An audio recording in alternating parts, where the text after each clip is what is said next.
ہم کریں گے ہر مظلوم کی حمایت۔ السلام علیکم، میں ہوں حرین فاطمہ اور آپ دیکھ رہے ہیں حمایتی نیوز HD چینل۔ نظر ڈالتے ہیں آج کی اہم خبروں پر۔ امریکی محکمہ خارجہ نے ایرانی صدر ابراہیم رئیسی کی وفات پر سرکاری تعزیت کا اظہار کرتے ہوئے کہا ہے کہ ایران میں نئے صدر کا انتخاب ہوگا۔ اس موقع پر ہم ایرانی عوام کی انسانی حقوق اور بنیادی آزادیوں کے لیے جدوجہد کی حمایت کا اعلان کرتے ہیں۔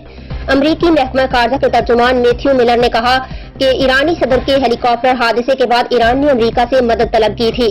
امریکی ترجمان نے مدد فراہم کرنے کی تفصیلات سے گریز کیا، تاہم کہا کہ ایرانی حکومت خراب موسم میں 45 سال پرانا ہیلی کاپٹر استعمال کرنے کے فیصلے کی ذمہ دار ہے۔ میتھیو ملر کا کہنا تھا کہ ایرانی حکومت نے اپنے ہوائی جہازوں کو دہشت گردی کو سپورٹ کرنے کے لیے استعمال کیا۔